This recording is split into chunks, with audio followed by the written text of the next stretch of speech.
Hello and welcome back to I Completed 80s Music, your one-stop shop for the biggest, brightest and most bonkers songs of the most colourful decade in music. For any new listeners to the pod, back in 2016, in a fit of boredom and depression, I decided to attempt to listen to every single charting entry in the UK charts from the 31st of December 1979 to the 31st of December 1989, just to see if it was possible. After a slow start, I got to about 1984 by 2019, but when COVID hit and we all had a little more time on our hands, things started to escalate quickly, and by 2021 I'd done it. This podcast is the story of that journey. Each week we inch the calendar forward a bit and explore a playlist of tunes, 13 songs like you would on an album back in the day. And we break that down into 2 episodes, looking at the history, the breakups, the burnouts, the rising stars, who said what to whom, the lyrics, and the song structure itself and how it fared globally. We tell the story of ska, new wave, the new romantics, and so much more. We also throw in some Agadoo and There's No One Quite Like Grandma, as the bonkers stuff is also an important part of this particularly colourful decade. Today, we reach playlist 25 and we enter June 1981. And in this episode, we see Siouxsie and the Banshees re-entering the fray. We break with convention by playing 2 versions of a song from Cats for the ultimate sing-off. We meet Kirsty McCall and we end with a classic song from Bruce Springsteen and the E Street Band, amongst others. As usual, due to copyright laws, we cannot play the songs on the pod, but you will find links to playlist 25 in the episode description for both Spotify and Apple Music, so you can play along at home. I usually play it while I'm out jogging. Alternatively, if the links don't work on your pod platform of choice, there is also a full track listing, so you can play along too. So without further ado, let's get back to the music.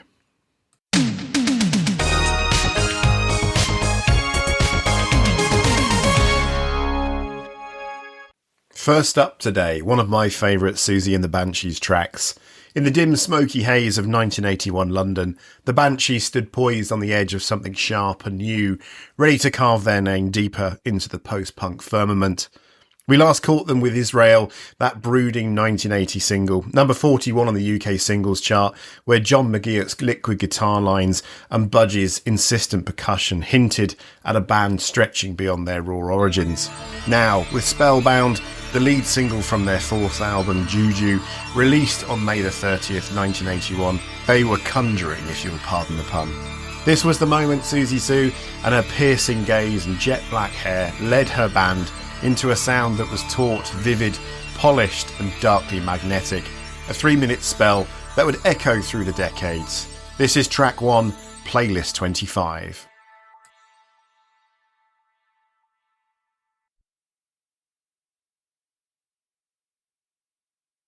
Spellbound dropped on May the 30th, 1981 and peaked at number 22 on the UK singles chart, sticking around for 8 weeks. Not their biggest hit, Juju's second single, Arabian Nights, would chart slightly lower at 32, but it's one of their most iconic, a 3-minute blast of adrenalised menace that's since been immortalised everywhere from Stranger Things Season 4 finale to True Blood, an American Horror Story.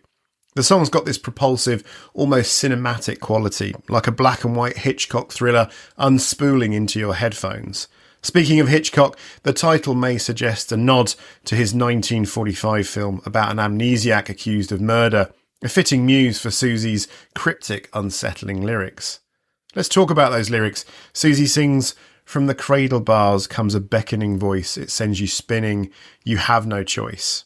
Right away, you're in this fever dream, caught in a ragdoll dance that feels both playful and sinister. The second verse gets darker, and don't forget when your elders forget to say their prayers, take them by the legs and throw them down the stairs. It's childhood imagery twisted into something almost violent, a spell that's part love, part nightmare. Siouxsie herself described it as being about being in love, as if you were under a spell. But there's room for interpretation, paranormal horror, or a jab at religious hypocrisy. That ambiguity is part of the magic. Musically, Spellbound is a masterclass. John McGeoch, fresh off his stint with Magazine, wields a 12-string acoustic like a weapon, creating this shimmering, spidery riff that Johnny Marr later called clever and un-rock and roll for its intricate structure and mysterious melody. Budgie's tribal drumming, those booming, galloping toms, drives the song forward, while Steve Severin's bass throbs like a heartbeat. Siouxie's voice, all icy command and raw edge, ties it together. This is one of my favourite Siouxsie performances, as there's a true vulnerability in her voice too. The band co-produced with Nigel Gray at Surrey Sound, and unlike the studio experimentation of Kaleidoscope, they road-tested these songs first, giving Juju a unified live wire energy. The result is a track that feels like it's chasing you across a foggy moor. Now, let's zoom out to Juju versus Kaleidoscope. Kaleidoscope, released August 1st, 1980, was a moment of change. After losing guitarist John McKay and drummer Kenny Morris, the Banshees brought in McGeoch and Budgie, hitting number 5 on the UK albums chart. It's eclectic, almost playful, with synths and drum machines on tracks like Red Light and atmospheric Lunar Camel. Siouxsie even picked up a guitar and the band swapped instruments on Tennant. The singles Happy House, number 17, and Christine, number 22, leaned into this colourful experimental vibe, with McGeoch's expressive guitar and Siouxsie's sardonic take on domesticity and schizophrenia. Critics like Melody Maker called it a kaleidoscope of sound and imagery, and it influenced everyone from Robert Smith to Tom York. Juju, out June the 19th, 1981, is a different animal. Peaking at number 7, it's darker, more cohesive and guitar-driven, with McGeoch's riffs front and centre. Where Kaleidoscope flirted with electronic textures, Juju doubles down on raw gothic intensity. Tracks like Night Shift, inspired by the Yorkshire Ripper, and Voodoo Dolly dig into grim psychological territory. Siouxsie told Mojo in 2014 that the band felt solid, unified during Juju's creation, and you hear it. The album's a single dark thread, as Severin put it, not the scattered colours of Kaleidoscope. Critics hailed it as a post-punk classic, with AllMusic calling it unmatched in the Banshees catalogue for its unrelenting force. Spellbound is the perfect distillation of Juju's power. It's not just the sound, it's the attitude. Siouxsie wasn't pandering, she was confronting. The band's influence became massive. Radiohead, U2, and the Smashing Pumpkins' Billy Corgan all cite them. Yet, as Siouxsie noted in 2006, the goth bands that followed often missed the point, turning tension into pantomime. Spellbound doesn't just thrill, it haunts, a reminder of a band at their peak, casting a spell that still holds. For track 2 and track 3 today, it's the moment we've all been waiting for, where we break with convention and play not only 2 songs back to back, but one from 1981 and also 1982, and it makes sense to do these together. Let's settle in for a head-to-head showdown that's less a battle and more a wistful moonlit stroll through musical theatre history. We're talking Memory, the gut-punch ballad from Andrew Lloyd Webber's Cats, delivered to the world by 2 vocal titans, Elaine Paige in 1981 and Barbra Streisand in 1982. This is our Memory Off, a retrospective comparison of 2 single versions that each, in their own way, claw at your heartstrings. I'm leaning towards Paige for her raw theatricality and crisp backing, but Streisand's final stanza, man, that's a knockout blow. Let's dive in, understand the history, and see who leaves the deeper scratch. This is track 2 and track 3 today. Press play now.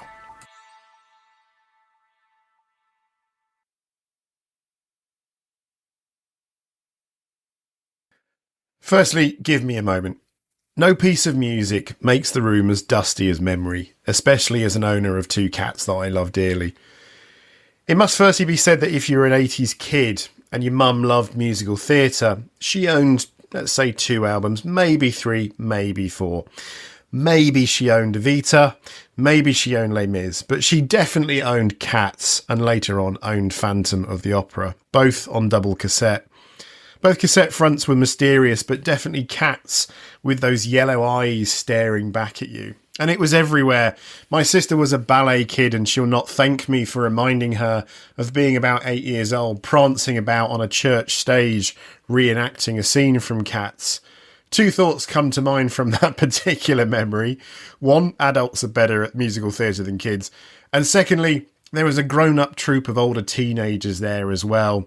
And as a 6 or 7-year-old, it was the first time I encountered someone I fell head over heels in unrequited love with. For the life of me, I can't remember her face, but I remember that heart-in-mouth reaction I had. I digress. First, meet Elaine Paige, the First Lady of British musical theatre. Born Elaine Jill Bickerstaff on March the 5th, 1948 in Barnet, Hertfordshire. She's a pint-sized powerhouse, barely 5 feet tall, but her voice could fill a cathedral. Growing up, she trained at the Ada Foster Theatre School, cutting her teeth in the 60s with roles in touring productions like Hair in 1969. Her big break came in 1978 when she landed the lead as Eva Peron in Evita, Andrew Lloyd Webber and Tim Rice's smash hit. That role made her a star, showcasing her ability to belt out raw emotion while staying pitch perfect. By 1981, she was a West End darling, known for her crystalline soprano and a knack for inhabiting characters who, to put it bluntly, have seen some shit. Then came Cats, a musical based on T.S. Eliot's Old Possum's Book of Practical Cats. Originally, Dame Judi Dench was set to play Grisabella, the faded glamour cat, but when Dench snapped her Achilles tendon during rehearsals, Paige stepped in just weeks before the opening night. Talk about pressure. She became the original Grisabella in the West End, and her performance of Memory would be a defining moment in her career. Paige's Memory, released as a single in June 1981, hit number 6 on the UK singles chart, a top 10 hit that captured the song's aching melancholy perfectly. The track, composed by Andrew Lloyd Webber, with lyrics by Trevor Nunn, drawing from Eliot's poems, is Grisabella's plea for acceptance, a meditation on lost glory. Paige's version, produced for the original London cast recording, is theatre through and through. The arrangement is lean, with a piano-driven opening that builds into a soaring orchestral swell. Her voice starts soft, almost broken. Midnight, not a sound from the pavement, has the moon lost her memory, she is smiling alone. And then climbs, note by note, into a desperate, defiant cry. The backing is crisp, never overpowering, letting Paige's vocal do the heavy lifting. There's a grit to her delivery, a sense of Grisabella's tattered pride, especially when she hits the "I must think of a new life and I mustn't give in." It's a cultural moment in musicals, raw and unpolished in the best way. She recorded it again for her 1983 album Stages, produced by Tony Visconti, and later for the 1998 Cats video, which hit number 36 on the UK charts. Now, enter Barbra Streisand in 1982. No need for a full bio here, we've met her before with Enough Is Enough and Woman in Love. You know Babs, the Queen, who's been royally putting out incredible music since the 60s. Her version of Memory, produced by Lloyd Webber himself, dropped as a single from her 1981 compilation album Memories, released as Love Songs in the UK, where it topped the album's chart for 9 weeks. The single reached number 34 in the UK, number 52 on the Billboard Hot 100 and number 9 on the Billboard Adult Contemporary chart. Streisand's take is polished, quite cinematic, with a lush orchestral arrangement that leans hard into strings. It's syrupy, no question. Sometimes it feels like the orchestra's trying to outshine her. The vocal starts restrained, almost too delicate, like she's tiptoeing around Grisabella's pain. In the lamplight, the withered leaves collect at my feet, and the wind begins to moan. There's a smoothness to her phrasing, a controlled elegance that contrasts with Paige's rawer edge. But then it comes to that final stanza, and holy hell, Streisand unleashes, "Touch me, it's so easy to leave me, all alone with the memory of my days in the sun." Her voice cracks with such naked emotion, it's like she's lived Grisabella's reaction. That moment alone is worth the price of admission. Comparing the two, Paige's version feels like it's ripped straight from the stage, and arguably she is embodying Grisabella's desperation in a way that's almost tactile. The backing is taut, with a piano and subtle strings that let her voice breathe. Streisand's, meanwhile, is a studio creation, glossy and expansive. It's Streisand singing Streisand, and sometimes the orchestration drowns the intimacy. Paige's theatrical training gives her an edge in conveying character. You can almost feel Grisabella's tattered fur. Streisand, though, brings a universal ache, especially in that final stanza, where her vocal control gives way to something more raw, almost operatic. Paige's version peaked higher in the UK, number 6 versus number 34, but Streisand's charted in the US, where Paige didn't. I'm with you on Paige having the edge for musicianship. Her voice carries the song's theatrical roots with precision and grit. The backing on her single feels like it's serving the story, not stealing the spotlight. Streisand's orchestra, while gorgeous, can feel like it's trying to make the song a Hollywood epic, which doesn't always suit Grisabella's quiet despair. But that final stanza, Streisand's delivery of "If you touch me, you'll understand what happiness is a masterclass in emotional escalation. It's a plea that hits you in the gut and makes you well up. Hell, it makes me well up. Paige builds to that climax steadily, where Streisand saves her best for last, and it's devastating. Both versions are iconic, but they're doing different things. Paige is Grisabella, living the role on stage every night, her voice a direct line to the character's soul. Streisand is telling a broader story, maybe less about a cat and more about universal longing. If I'm picking for pure cat's authenticity, Paige wins. She was there at the creation, setting the standard. But if I'm picking for a single moment that makes me stop breathing, Streisand's final lines take it. Let's call it a draw, with Paige as the theatre kid's champ and Streisand as the pop diva's knockout. What do you think? Whose memory lives in your head rent-free? For track 4, we are back with Bucksfizz, basking in the glittery afterglow of their Eurovision win with Making Your Mind Up. That song, pure unfiltered Eurovision cheese with its skirt-ripping choreography, catapulted them to number 1 in the UK and 8 other countries, selling 4 million copies worldwide. But here's the thing, Eurovision winners often flame out, doomed to be one-hit wonders status, their legacy reduced to a quirky footnote. Bucksfizz, though, they weren't about to let that happen. Enter their follow-up single, Piece of the Action, released in May 1981, a track that's less about Velcro theatrics and more about proving they could be a real deal pop band. Press play now.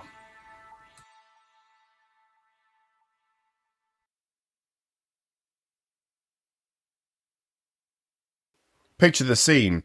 Bucksfizz, Bobby G, Cheryl Baker, Mike Nolan and Jay Aston are fresh off their Dublin triumph, but the pressure's on. Eurovision is a strange fruit. It can make you famous, but also pigeonhole you as a novelty act. Their label RCA Records and producer Andy Hill know this. They'd seen too many Eurovision champs crash and burn with a weak second single. So they got strategic. A&R exec Bill Kimber was adamant about avoiding the usual post-Eurovision flop, saying they worked hard to find a song that was strong and had good value radio-wise, commercially, and was well produced. They landed on Piece of the Action, a sleek contemporary pop number written and produced by Hill, recorded on April the 24th at Mayfair Studios in London. This wasn't Making Your Mind Up 2.0, where their Eurovision hit leaned into rock and roll camp. Piece of the Action was polished, sophisticated, with a pulsing beat and a vibe that screamed 1981 pop radio.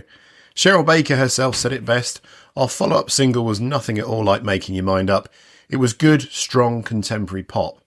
The lyrics are not deep, but they're catchy, built for the charts, and built for the dance floor. The single dropped on May the 17th, 1981, and climbed to number 12 on the UK singles chart, staying there for 9 weeks and earning a silver certification. That's no small feat, highest chart position for a Eurovision winner's follow-up in the UK, a stat that says they dodged the one-hit wonder curse. It also cracked charts across Europe, proving their appeal wasn't just a fluke. The music video leaned into the song's vibe, the group decked out in trendy khaki, a deliberate choice by creator Nicola Martin to avoid cliché jeans, or leather, or good old Velcro. They grooved in a nightclub setting, selling the image of a band ready to move beyond Eurovision's sequin shadow. This was Bucksfizz doubling down on legitimacy. They wanted to be a pop act with staying power. By July, they'd released their self-titled debut album, which hit number 14 in the UK and included Piece of the Action as the opening track, alongside their next single, One of Those Nights, which also reached the top 20. The album, produced by Hill, was a statement. Bucksfizz could deliver a cohesive pop sound, not just a one-off stunt. But let's not kid ourselves, Bucksfizz was still navigating a tightrope.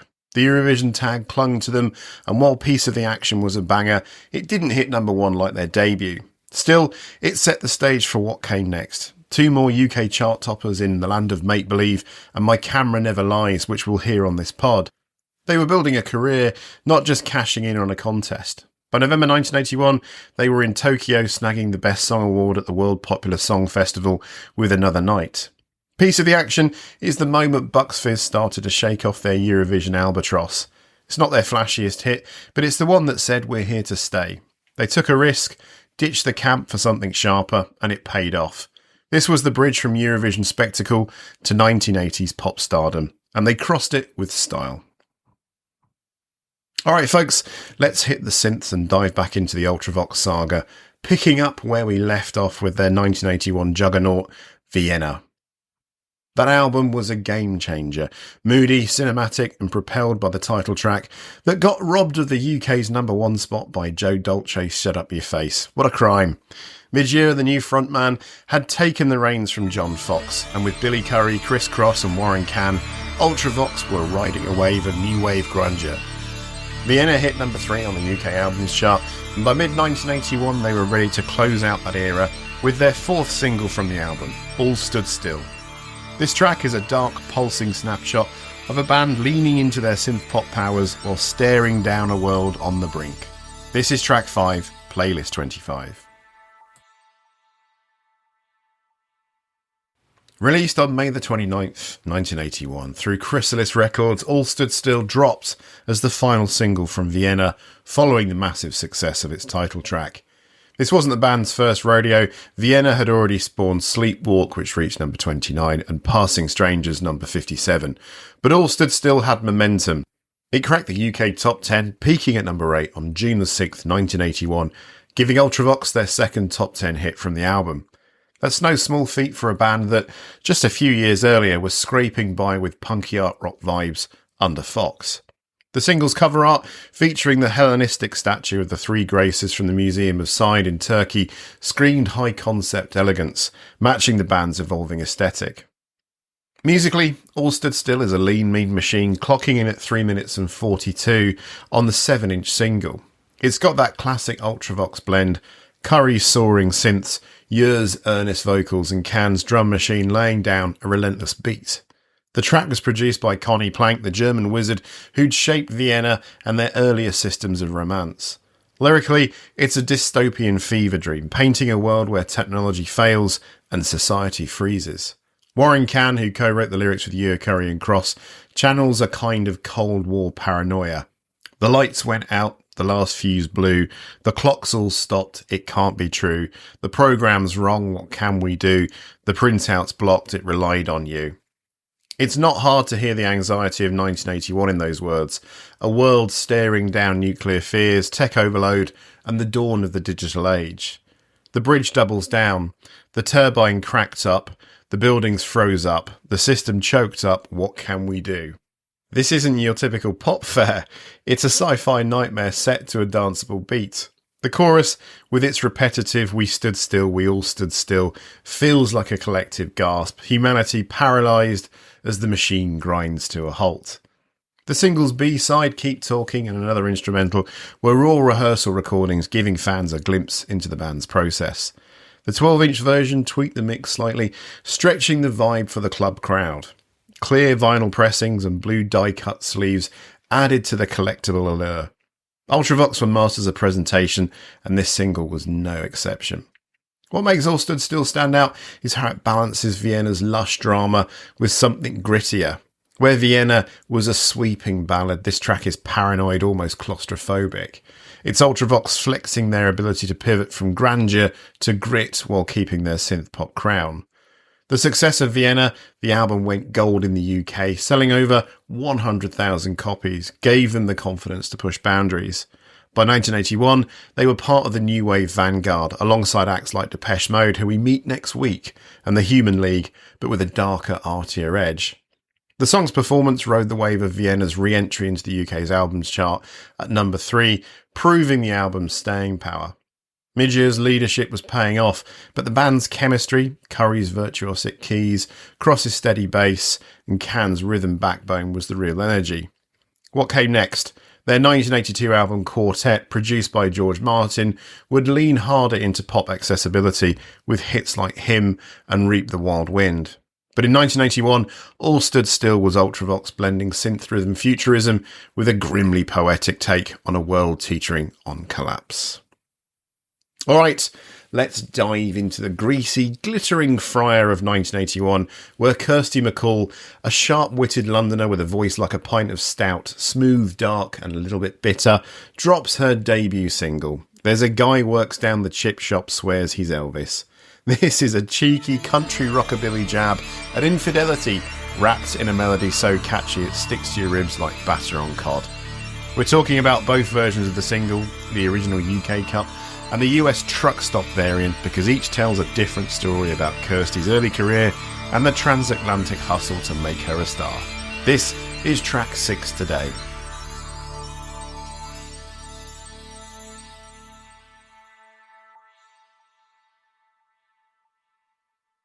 Kirsty McCall was born October the 10th, 1959 in Croydon, South London, daughter of folk legend Ewan MacColl, the guy who wrote The First Time I Ever Saw Your Face. Growing up, Kirsty was steeped in music, her dad's protest songs and her own obsession with pop and rock. By her teens, she was sneaking out to punk gigs, soaking up the raw energy of the Sex Pistols and the Clash.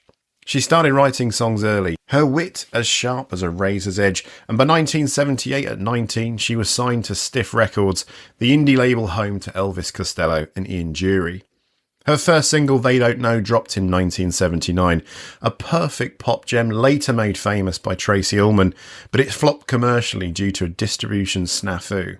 Undeterred, Kirsty kept gigging and writing, her voice a blend of girlish charm and streetwise skepticism.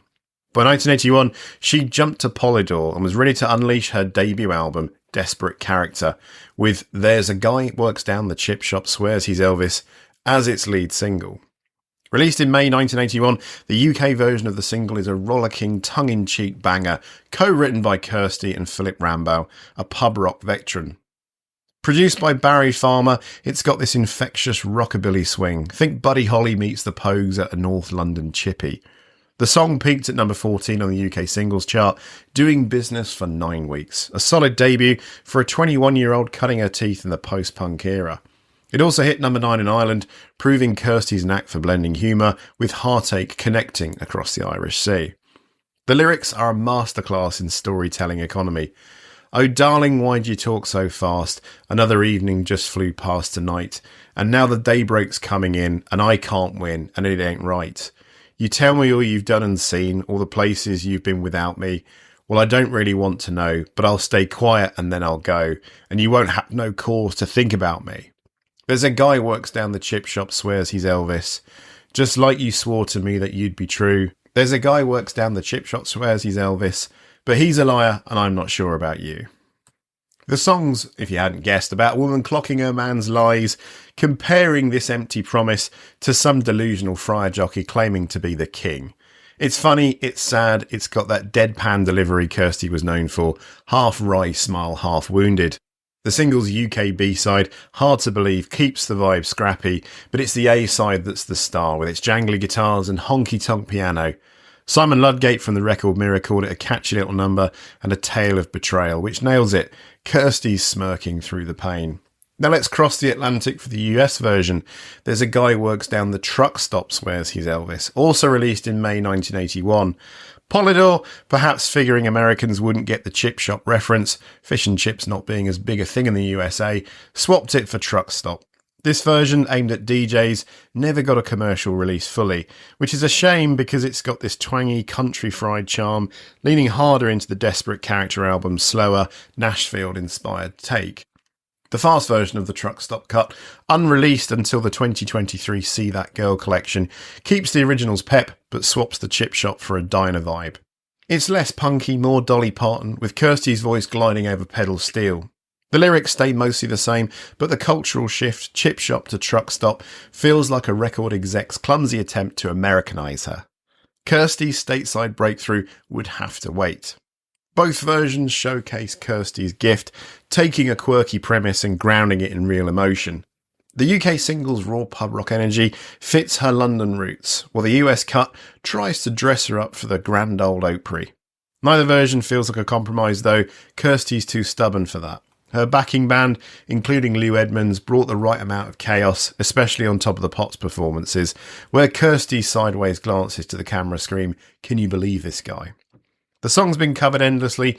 Norwegian Elisabeth Andreasen did a Swedish version, and German acts like Gunther Gabriel and Maggie May took cracks at it too. But nobody nails it like Kirsty, whose droll eyebrow-raising delivery and knack for melody make the song a karaoke staple and a cult classic. Before Chip Shop, Kirsty was a kid with big dreams, dodging her dad's folk purism to chase pop stardom. Post-1981, she'd become a name to watch, collaborating with Billy Bragg and the Pogues. Her career a slow burn towards legend status. In 81, she was just getting started, slinging chips and shade with equal swagger. For our final track today, we're back with the boss himself, Bruce Springsteen, picking up where we left off with Hungry Heart, that sneaky little pop gem from 1980 that climbed to number 5 on the Billboard Hot 100 and gave Bruce his first real taste of top 10 radio glory.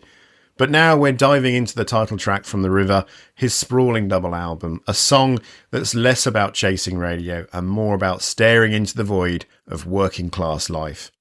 The River, released as a single in April 1981 in Europe, never hit the US charts as a single, but it made waves across the pond. Number 35 in the UK, 24 in Ireland, 10 in Sweden, 6 in Denmark, and a high of number 5 in Norway. This is what Bruce does best, leaning into something raw, something haunted, something that feels like it's been pulled from the muddy banks of a dried up dream. This is track 7, our final song today.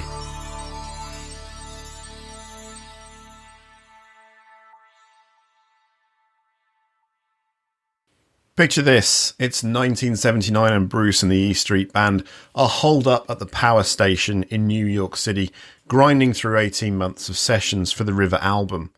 They cut the song itself on August the 26th and 29th, 1979, after Bruce scrapped an earlier single LP version called The Ties That Bind. He's chasing the sound of the E Street Band's live energy, sweaty, chaotic, like a bar band that's seen too much but still believes in the next gig. This song's got this mournful harmonica wail, a nod to Hank Williams' Long Gone Lonesome Blues, where Bruce takes Hank's lines, twists them into his own story of a guy who's not just down, but buried under the weight of a life he didn't choose. The lyrics tell it plain. I come from down in the valley where, mister, when you're young, they bring you up to do like your daddy done. Me and Mary, we met in high school when she was just 17. This is Bruce writing about his sister Ginny and her husband Mickey, a real-life shotgun wedding, a construction worker scraping by for the Johnstown Company, where, quote, lately there ain't been much work on account of the economy. It's specific, almost documentary-like, but it's also a hymn to the everyman. Anyone who's ever felt trapped by the city limits of their hometown, their job, their own skin. We all know this guy. The river in the song isn't just water, it's escape, it's memory, it's the place where dreams go to die or get reborn. Now those memories come back to haunt me, they haunt me like a curse. Is a dream a lie if it don't come true, or is it something worse, Bruce sings, and that's the gut punch. It's not just loss, it's the question of whether your life was worth living. As someone who decided to listen to every song of the 1980s on account of being depressed at the time, this song deeply resonates with me. Bruce debuted The River live at the No Nukes concert at Madison Square Garden in September 1979, a benefit for Musicians United for Safe Energy right after the 3 Mile Island nuclear scare. He's up there with Crosby, Stills and Nash, Tom Petty, Carly Simon, and he drops this brand new song, barely finished, to a crowd that's half hippie, half working stiff. It's a bold move, premiering something this heavy in a room buzzing with anti-nuke fervour. By the time the single drops in 81, it's a centrepiece of the River Tour, 140 shows stretching from October 1980 to September 1981, where Bruce is playing 3-hour sets, mixing the River songs with covers like Woody Guthrie's The Land Is Your Land and Creedence's Who'll Stop the Rain to sharpen the social edge. On the 84-85 Born in the USA tour, he prefaced it with stories about his fights with his dad, sometimes hopeful, sometimes brutal, before that harmonica cut through the silence. Critics at the time were split on The River, the album. Some called it a milestone, others thought Bruce was retreading old ground. But The River, the song, it's undeniable, haunting, beautiful, tragic yet hopeful, wistful, sombre, all at once. Springsteen himself called it a breakthrough in his greatest hits liner notes, and in 2015 he named it alongside Point Blank, Independence Day and Stolen Car as the heart of the album. Those tracks, with their quiet despair, point straight to Nebraska, his stark lo-fi follow-up in 82. The song's been played nearly 700 times live as of 2023, sometimes with the Clarence Clemens sax outro on the 1999 to 2000 reunion tour, sometimes just raw and aching like in 79. What hits hardest is how the River doesn't try to fix anything. There's no redemption arc, no Hollywood ending. The guy in the song, based on Mickey, who never complained despite losing his job, keeps driving to the river, even when it's dry. It's not about hope or despair, it's about living with both, seeing the water pass. Bruce was 30 when he wrote it, staring down the barrel of his own dreams, and you can feel him wrestling with the same question.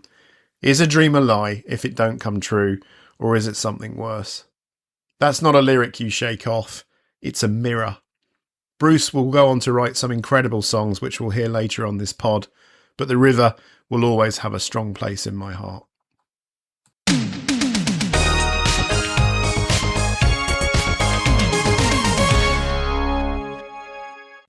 So that's the first part of playlist 25 done and dusted, but as we move into the meat and drink of June 81, we get more great bands and more great songs to introduce.